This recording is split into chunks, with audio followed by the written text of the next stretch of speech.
കൺമണിയുടെ പട്ടുപാവാട കാണാൻ എന്ത് രസമാണല്ലേ ചേച്ചി.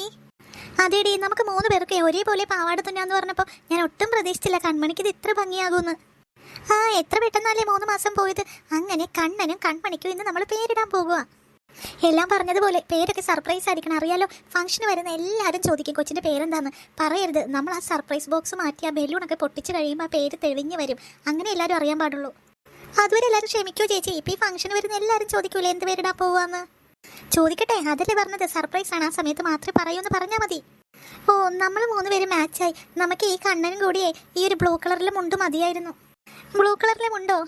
അവൻ എന്ത് കിട്ടിയാലും അപ്പം തന്നെ മൂത്രം ഒഴിച്ച് കളയും, എന്നിട്ടത് യെല്ലോ കളറാക്കും. പറയുന്നത് കേട്ട് രണ്ടുപേരും കിടക്കുക. ഇന്ന് ദേ കരച്ചിലൊന്നും ഇല്ല, ഭാഗ്യം. ഇന്ന് മുഴുവൻ കരയാതിരുന്നാൽ മതിയായിരുന്നു. ചേച്ചി, അമ്മ റെഡിയായിട്ട് ഇതുവരെ വന്നില്ലല്ലോ. അയ്യോ, ഞാൻ ചെന്ന് നോക്കിയപ്പോഴേ ആ ബ്യൂട്ടീഷ്യൻ അമ്മേനെ റെഡിയാക്കിക്കൊണ്ടിരിക്കുക. അയ്യോ, ഇപ്പം അച്ഛമ്മയൊക്കെ വരില്ലേ? അച്ഛമ്മയൊക്കെ വന്നേ മുമ്പ് ആ ബ്യൂട്ടീഷ്യൻ പോയാൽ മതിയായിരുന്നു. അല്ലെങ്കിൽ അമ്മേനെ എന്തെങ്കിലും കുറ്റം പറയും. അച്ഛമ്മ അമ്മേനെ എന്തെങ്കിലും കുറ്റം പറഞ്ഞാലേ എൻ്റെ വായിരിക്കണ കേൾക്കും. അമ്മ പ്രസവിച്ച് അന്ന് മുതൽ തുടങ്ങിയ കുറ്റാണ്. കൊച്ച് അങ്ങനെ ഇരിക്കുന്നു, കൊച്ച് ഇങ്ങനെ ഇരിക്കുന്നു, നീ ഇങ്ങനെ ഇരിക്കുന്നു. ഇന്ന് എന്തെങ്കിലും പറഞ്ഞാൽ ഉറപ്പായിട്ടും എൻ്റെ വായിന്ന് കേൾക്കും. ചേച്ചി അച്ഛമ്മേനെ എന്തെങ്കിലും പറഞ്ഞാലേ അമ്മ അച്ഛനും ചേച്ചിനെ വഴക്ക് പറയും. അതുകൊണ്ട് ഞാനൊന്നും പറയുന്നില്ല. നീ മിണ്ടാതിരുന്ന് കേട്ടോ. ശരിയാ, അച്ഛമ്മ എന്തായാലും ഇങ്ങനെ എപ്പോഴും അമ്മേനെ കുറ്റം പറയും. ഇന്നെന്തായാലും പറയില്ലായിരിക്കും. ഇന്നിവർക്ക് പേരിടാൻ പോവുമല്ലേ. അയ്യോ, കരയല്ലേ പൊന്നെ, കരയല്ലേ. അമ്മ ഇപ്പൊ വരൂട്ടോ. അയ്യോ, രണ്ടുപേരും കരയുവാണല്ലോ. ഞാൻ അമ്മേനെ പോയി വിളിച്ചോണ്ട് വരട്ടെ. ഞാൻ പോകാം. അമ്മ വന്നല്ലോ. അമ്മ കലക്കി, നല്ല രസമുണ്ട്. അമ്മേനെ അടിപൊളിയായിട്ട് ആ ചേച്ചി റെഡിയാക്കിയിട്ടുണ്ട്. ഞങ്ങളുടെ സുന്ദരി അമ്മ. എന്റെ മക്കളെ, ഇതൊന്നും വേണ്ടായിരുന്നെന്ന് തോന്നുന്നു. ആശു, ആൾക്കാരൊക്കെ എന്ത് വിചാരിക്കും? 4 പിള്ളേരുടെ അമ്മയായി. എന്നിട്ടും നിങ്ങളല്ലേ പറഞ്ഞിട്ടല്ലേ ആ ബ്യൂട്ടീഷ്യനെയൊക്കെ ഞാൻ വിളിച്ചു വരുത്തിയത്. ഇതിപ്പോ എന്തോ കല്യാണത്തിന് ഒരുങ്ങിയ പോലെ ഉണ്ട്. അധികം പോയി പോയോ? ഷോ, ആൾക്കാരോടൊക്കെ പോകാൻ പറ. ഞങ്ങളുടെ അമ്മ എപ്പോഴും സുന്ദരിയായിരിക്കണതാണ് ഞങ്ങൾക്ക് ഇഷ്ടം. എനിക്ക് ഒരുപാട് ഇഷ്ടമായി. അത് തന്നെ, അമ്മ എപ്പോഴും വലിയൊരു നൈറ്റി മിട്ടി പിള്ളേരുടെ പുറകെ കരച്ചിൽ മാറ്റം നടക്കുന്നതല്ലേ ഞങ്ങൾ കണ്ടിട്ടുള്ളൂ. ഇപ്പം അമ്മേനെ പട്ടുസാരി കണ്ടപ്പോൾ എനിക്ക് ഒത്തിരി ഇഷ്ടമായി. അമ്മേ, നമുക്ക് 28 നടത്തുന്ന ഹാളിലേക്ക് പോകണ്ടേ? ഇത് എത്ര നേരം ഇവിടെ നിൽക്കുന്നു? പോകാം മക്കളെ. അച്ഛമ്മയും അമ്മാമ്മയൊക്കെ ഒന്ന് വന്നോട്ടെ. എല്ലാവരും കൂടി നമുക്ക് കാറിൽ പോകാം. അമ്മക്ക് ഞങ്ങൾ പറഞ്ഞത് ഓർക്കണുണ്ടല്ലോ. എല്ലാവരും വന്നുടനെ ഇടാൻ വെച്ചേക്കുന്ന പേര് ചോദിക്കും. ഒരൊറ്റ മനുഷ്യരോട് പറഞ്ഞേക്കരുത്. ആ ബലൂൺ പൊട്ടി ഇങ്ങനെ വിടർന്നു വരുമ്പോൾ മാത്രമേ എല്ലാവരും പേര് കാണാൻ പാടുള്ളൂ. അതാ ഇപ്പോഴത്തെ ട്രെൻഡ്. അത് പിന്നെ മക്കളെ, അമ്മാമ്മ അച്ഛമ്മേനോടെങ്കിലും നമുക്ക് പേര് പറയണ്ടേ? അല്ലെങ്കിൽ മോശമല്ലേ? വേണ്ടമ്മേ, പ്ലീസ്. ഞങ്ങൾ എല്ലാവർക്കും സർപ്രൈസ് കൊടുക്കാൻ വെച്ചിരിക്കുമല്ലേ. എല്ലാ കാര്യവും ഞാൻ നിങ്ങൾക്ക് വിട്ടുതന്ന് ഇതിപ്പോൾ എന്താകുമെന്ന് എനിക്കറിയില്ല. എന്തെങ്കിലും ആവട്ടെ, ഞാൻ നിങ്ങൾക്കെല്ലാം വിട്ടുതന്നിരിക്കുക. അല്ല, കുഞ്ഞുങ്ങളുടെ കരച്ചിൽ കേട്ടല്ലോ. ഇവർ കരഞ്ഞപ്പോൾ അമ്മേനെ വിളിക്കാൻ തുടങ്ങിയതാ. പക്ഷേ ദേ അമ്മയുടെ ഒച്ച കേട്ടപ്പോഴേക്കും ഇവർ ഹാപ്പി ആയല്ലോ. ദേ കിടന്ന് ചിരിക്കുന്ന കണ്ടില്ലേ? കണ്ണാ കൺമണി, എല്ലാ ദിവസത്തെയും പോലെ ഇന്ന് മാത്രം വാശി പിടിച്ച് കരഞ്ഞേക്കല്ലേ കേട്ടോ.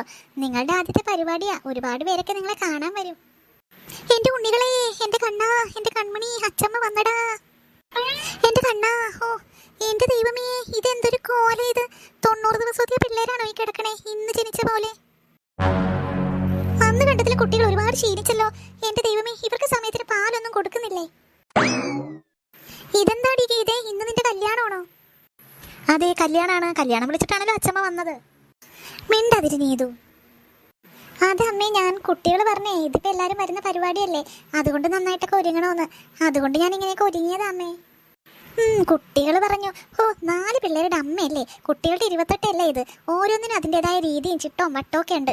അല്ലാണ്ട് കുട്ടികൾ പറഞ്ഞ താളത്തിനൊത്ത് തുള്ളാൻ കുട്ടികൾക്ക് എന്ത് വിവരമുണ്ട്? അവർക്ക് എത്ര വയസ്സുണ്ട്? ഞാനൊന്നും പറയുന്നില്ല.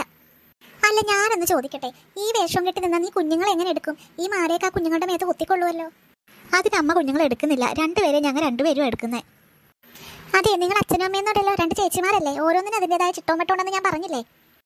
അതൊന്നും കുഴപ്പമില്ലമ്മേ. കുഞ്ഞുങ്ങൾക്ക് ബുദ്ധിമുട്ടാണെന്ന് തോന്നിയാൽ ഞാൻ അപ്പം തന്നെ ഈ മാലയ്ക്ക് അങ്ങോട്ട് ഊരും. അതൊന്നും അത്ര വിഷയമല്ല. എന്നാലും എൻ്റെ ദൈവമേ, എനിക്ക് കുഞ്ഞുങ്ങളെ കണ്ടിട്ടാണ് ഒരു തരി ആരോഗ്യമില്ല. കണ്ടാലേ ജനിച്ചിട്ട് ഒരു 2-3 ആഴ്ച എന്നേ പറയുള്ളൂ. 90 തികഞ്ഞ് ഇന്ന് 3 മാസം. എൻ്റെ ദൈവമേ, അതെങ്ങനെ? അമ്മക്ക് കൊച്ചിന് പാല് കൊടുക്കുന്നതിലൊന്നും അല്ലല്ലോ, മേക്കപ്പ് ചെയ്യുന്നതിലല്ലേ ശ്രദ്ധ. എന്നിട്ട് ഇന്നലെ ഡോക്ടർ പറഞ്ഞല്ലോ കുട്ടിക്ക് പ്രായത്തിനനുസരിച്ചിട്ടുള്ള തൂക്കവും ഹൈറ്റൊക്കെ ഉണ്ടെന്ന്. ഞങ്ങൾ ഇന്നലെ ചെക്കപ്പിന് പോയതേ ഉള്ളൂ. ഡോക്ടർ പറഞ്ഞു. ഇപ്പോഴത്തെ ഡോക്ടർക്ക് എന്തറിയാം? എൻ്റെ മോനെ മാധവൻ, നിങ്ങളുടെയൊക്കെ അച്ഛൻ, ജനിക്കുമ്പോൾ ഉണ്ടല്ലോ എൻ്റെ പൊന്നേ, ഈ ഒരു പൊണ്ണത്തടിയൻ ചെക്കനായിരുന്നു. ഞാൻ അതേപോലെയാണേ അവന് ഭക്ഷണം കൊടുത്ത് നോക്കിയത്. അവനൊന്ന് എടുത്തൊരു 2 മിനിറ്റ് എനിക്ക് നടക്കാൻ പറ്റൂലായിരുന്നു. അപ്പോഴേക്കും കൈ കടച്ചൊടിയും. അതുപോലെയാണ് ഞാൻ അവന് പാലൂട്ടിയിരുന്നത്. അവനെ ജനിച്ച് 3 മാസം ഉള്ളപ്പോൾ അവൻ്റെ വെയിറ്റേ ഈ 2 പിള്ളേരും കൂടി ഒരുമിച്ച് തൂക്കിയാലും കിട്ടൂലല്ലോ. അച്ഛമ്മ ഇങ്ങനെ തിരിച്ചായിരുന്നല്ലേ ഞങ്ങളുടെ അച്ഛൻ നേരത്തെ പൊണ്ണത്തടിയനായിരുന്നത്. ഇപ്പം എന്തായാലും അച്ഛൻ നല്ല മെലിഞ്ഞ് സുന്ദരക്കുട്ടനായിട്ടുണ്ട്. അച്ഛൻ്റെ അച്ഛമ്മ എന്താ ഇങ്ങനെ തടിച്ചിരിക്കുന്നേ? നീ ഇത് മോളെ എന്തൊക്കെയാ പറയുന്നേ? അവര് പറയട്ടെ. അവര് പറയുമ്പോഴേ വളം വെച്ച് കൊടുത്തിട്ടല്ലേ. അതൊക്കെ പോട്ടെ, കുഞ്ഞിന് എന്ത് പേരാ ഇടുന്നേ?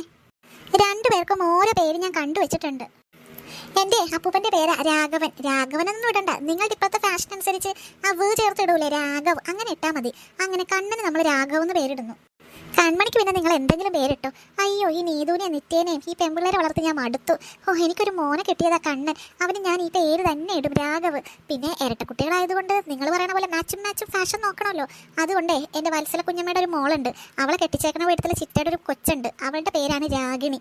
ഞാൻ നോക്കുമ്പോൾ രാഘവന് മാച്ചാണല്ലോ, അതുകൊണ്ട് കൺമണിക്ക് രാഗിണി എന്നും നമ്മുടെ കണ്ണന് രാഘവ് എന്നും പേരിടാം. രാഘവ്, രാഗിണി. എന്ത് റാക്കമ്മയോ? നിർത്ത്, നീ തന്നെ കളിയാക്കുവാണോ? അമ്മേ, പേരൊക്കെ കുട്ടികൾ നേരത്തെ കണ്ടുവച്ചു. ഞങ്ങളത് പ്രിന്റ് ചെയ്യാനും കൊടുത്തു. എന്നിട്ട് ആ പരിപാടി നടക്കുന്ന ഹാളിലെ സ്റ്റേജിൽ അത് വെച്ചിട്ടുണ്ട്. സമയമാകുമ്പോൾ ബലൂണൊക്കെ പൊട്ടി വിടർന്ന പേര് വരും. അങ്ങനെയാ ചെയ്തേ. കുട്ടികൾ പറഞ്ഞിട്ട് അതൊക്കെ സെറ്റ് ചെയ്തു. എന്റെ ദൈവമേ, ആരോട് ചോദിച്ചിട്ട്? എന്റെ രാഘവെന്ന് ഞാൻ പിന്നെ ആർക്ക് പേരിടും? എന്ത് പേരാടി നീ കണ്ണമോനിട്ടിരിക്കുന്നത്? ഇടി നീ നിത്യേ, മര്യാദക്ക് പറഞ്ഞോ. മര്യാദക്ക് ആ പേര് മാറ്റിക്കോ. ആ 28 നടക്കണേ മുമ്പ് ആ സാധനം എടുത്ത് അങ്ങോട്ട് മാറ്റ്. ഒരു ഫാഷനും വേണ്ട, രാഘവെന്ന് തന്നെ ഇട്ടാൽ മതി. പിന്നെ അച്ഛമ്മ പറയണ പോലെയല്ലേ, അതൊന്നും പറ്റൂല. ഞങ്ങൾ എത്ര നാളത്തെ സ്വപ്നമാണെന്നോ ഈ പേര്. ഞങ്ങൾ ആഗ്രഹിച്ച് കണ്ടുപിടിച്ച പേരാണ്. അത് ഞങ്ങൾ സ്റ്റേജിൽ സെറ്റ് ചെയ്തും കഴിഞ്ഞു. ഇനി അങ്ങനെ പെട്ടെന്ന് പറഞ്ഞാൽ മാറ്റാനൊന്നും പറ്റിയൊന്നുമില്ല. പിന്നെ കണ്ണമോനെ അച്ഛമ്മക്ക് ഇഷ്ടമുള്ള പേര് വിളിച്ചോ. അച്ഛമ്മ വേണമെങ്കിൽ രാഘവെന്ന് വിളിച്ചോ. സ്കൂളിൽ ഞങ്ങൾ പറഞ്ഞ പേര് ഇടൂ. എനിക്ക് ഇതേ, നീ ഇതൊക്കെ കേൾക്കുന്നുണ്ടല്ലോ ഇവളമാര് പറയണത്. എൻ്റെ മോൻ എവിടെ? എൻ്റെ മാധവൻ മോൻ. അവനോട് ഞാൻ പറയട്ടെ, അവൻ ഞാൻ പറഞ്ഞാൽ കേൾക്കും. എന്നാ അച്ഛമ്മ കേട്ടോ, ഈ പേര് ഏറ്റവും കൂടുതൽ ഇഷ്ടപ്പെട്ടതേ അച്ഛനാ. അച്ഛൻ്റെ സമ്മതത്തോടെയാണ് ഞങ്ങൾ ഈ പേരിട്ടത്. ദേ അമ്മമ്മേ. ഓ, എൻ്റെ ലക്ഷ്മി ചേച്ചിയൊക്കെ ഇപ്പോഴാണോ വരുന്നേ? മോള് പ്രസവിച്ചത് 2 കുട്ടികളെയാണ്. ഇടയ്ക്കെങ്കിലും ഒന്ന് വരായിരുന്നു, കുറച്ചെങ്കിലും നേരത്തെ. അതിന് ഞാൻ ഇവിടെ തന്നെ ആയിരുന്നല്ലോ. കഴിഞ്ഞ ആഴ്ച അങ്ങ് പോയതേ ഉള്ളൂ. 2-2.5 മാസം ഞാൻ ഇവിടെ തന്നെ ആയിരുന്നു. പിന്നെ എനിക്ക് അവിടുത്തെ കാര്യങ്ങൾ നോക്കണ്ടേ. അവിടുത്തെ കൊച്ചവൻ ഒറ്റക്കല്ലേ, അവൻ വേണ്ടേ ആ കുഞ്ഞിനായിട്ടെല്ലാം ചെയ്യാനായിട്ട്. അതുകൊണ്ട് ഞാൻ പോയതാ. 2.5 മാസം നോക്കിയതൊക്കെ കാണാനുണ്ട്. ആരാണാവോ ഈ കൊച്ചിനെ കുളിപ്പിച്ചത്? കൊച്ചിന്റെ തല നല്ലോണം ഉരുണ്ടിട്ടില്ല. ദേ കണ്ണന്റെ തല കണ്ടില്ലേ, ചതുര കട്ട പോലെ ഇരിക്കുന്നു. കൺമണിയുടെ തലയാണെങ്കിൽ പിന്നെ പറയണ്ട. എനിക്കും തോന്നി. എന്ത് ചെയ്യാനാ, പാരമ്പര്യ, അച്ഛന്റെ പാരമ്പര്യാന്ന് എല്ലാരും പറയുന്നത് ഈ ചതുരത്തല. അമ്മമ്മയുടെ പൊന്നുമക്കളെ, ഇന്ന് പേരിടുവല്ലോ. സുന്ദരനെ സുന്ദരിക്കും ഒന്ന് പേരിടുവല്ലോ. കരയാതെ കിടക്കണോട്ടോ. ഓ, എൻ്റെ പൊന്നു മോളെ, അമ്മക്ക് സന്തോഷമായി. നീ ഇന്നെങ്കിലും ഒന്ന് അണിഞ്ഞൊരുങ്ങിയല്ലോ. അയ്യോ, 2-2.5 മാസമായിട്ട് എൻ്റെ കുഞ്ഞ് രാത്രി ഉറക്കയില്ല, പകലും ഉറക്കയില്ല. ഒന്ന് കുളിക്കാൻ നേരെയില്ല, ഒരു ഉടുപ്പിടാൻ നേരെയില്ലാതെ കണ്ണും കറുത്താകെ മുടിയും പാറിപ്പറന്ന് നടക്കുന്നതും കണ്ടുകൊണ്ടല്ലേ അമ്മച്ചി പോയത്. ഇന്നെങ്കിലും നിന്നെ ഇങ്ങനെ കാണാൻ പറ്റിയല്ലോ, അമ്മക്ക് സന്തോഷമായി. ഇനി ഇതിൻ്റെ നിത്യയുടെ ഒരേ നിർബന്ധം അമ്മേ. ഞാൻ പറഞ്ഞതാണ്, ഒന്നും വേണ്ട, ഏതെങ്കിലുമൊക്കെ ഒരു ഉടുപ്പിട്ടി ഫംഗ്ഷൻ ഒന്ന് കൂടാന്ന്. അവർ തന്നെ ഈ ഡ്രസ്സൊക്കെ സെലക്ട് ചെയ്തതും സ്റ്റിച്ച് ചെയ്യിപ്പിച്ചുകൊണ്ട് വന്നതും എല്ലാം ചെയ്തതും ഈ മാലയൊക്കെ വാങ്ങിയത് തന്നെ അവരാ. ഞാനൊന്നും അറിഞ്ഞില്ല. അച്ഛനും മക്കളും കൂടി എല്ലാം ചെയ്തതാ. എന്തായാലും അവർ പറഞ്ഞ താളത്തിനൊത്ത് ഞാൻ തുള്ളി. നിന്റെ ഭാഗ്യമാടി ഈ 2 പൊന്നു പോലത്തെ പെൺമക്കളെ കിട്ടിയത്. അവർ നിന്നെ ഈ പ്രായത്തിൽ ഇതൊക്കെ ശ്രദ്ധിക്കുന്നില്ലേ? നിന്റെ പുണ്യാണത്. പുണ്യം മാത്രം കിട്ടിയിട്ട് എന്ത് ചെയ്യാനാ? നമ്മളെ മരിച്ചു കഴിഞ്ഞാൽ ബലിയിടാനായിട്ട് വീട്ടിലൊരാന്തരി വേണം. എൻ്റെ കണ്ണമ്മ വന്നു പിന്നെ എനിക്കൊന്ന് സമാധാനമായത്. അല്ലെങ്കിൽ എൻ്റെ മാധവൻ്റെ കാലശേഷം അവൻ ആരുണ്ടാകും? ഇപ്പം അവനൊരു തലമുറ ഉണ്ടായില്ലേ? അതൊന്നും പറയാൻ പറ്റില്ല എൻ്റെ ജാനകി. നമുക്കറിയില്ലല്ലോ നാളെ ആരാ ഉണ്ടാവണേന്ന്. പിന്നെ മരിച്ചു കഴിഞ്ഞാൽ പിന്നെ എന്ത്, ബലി ഇട്ടാൽ എന്ത്, ഇല്ലെങ്കിൽ എന്ത്. ജീവിച്ചിരിക്കുമ്പോൾ സ്നേഹിക്കണമെങ്കിലേ അതാണായാലും പെണ്ണായാലും ആരാണെന്നൊന്നും നമുക്ക് പറയാൻ പറ്റില്ല. എന്നാ അമ്മമാര് വരാൻ വേണ്ടി ഞങ്ങൾ കാത്തിരിക്കുമായിരുന്നു. നമുക്ക് വേഗം പരിപാടി നടക്കുന്ന ഹാളിലേക്ക് പോകാം. ഞങ്ങൾ റെഡി. കുഞ്ഞവരെ ഞങ്ങൾ തന്നെ എടുത്തോളാം. എന്റെ ദേവിയെ, ഇപ്പോഴാണ് ഞാൻ ഈ കൺമണിയുടെ ഉടുപ്പ് ശ്രദ്ധിച്ചേ. ഇതെന്താണ് ഈ കാണിച്ചു വെച്ചേക്കുന്നത്? പട്ടുപാവാടിയോ ഇത്തിരിക്കില്ലാത്തൊരു കൊച്ചിന്? എന്റെ ദൈവമേ, അതൊക്കെ കാലം മാറിയില്ലേ. എന്തെങ്കിലും ഒരു ഉടുപ്പിട്ടാ പോരെ, നമുക്ക് പോകാം.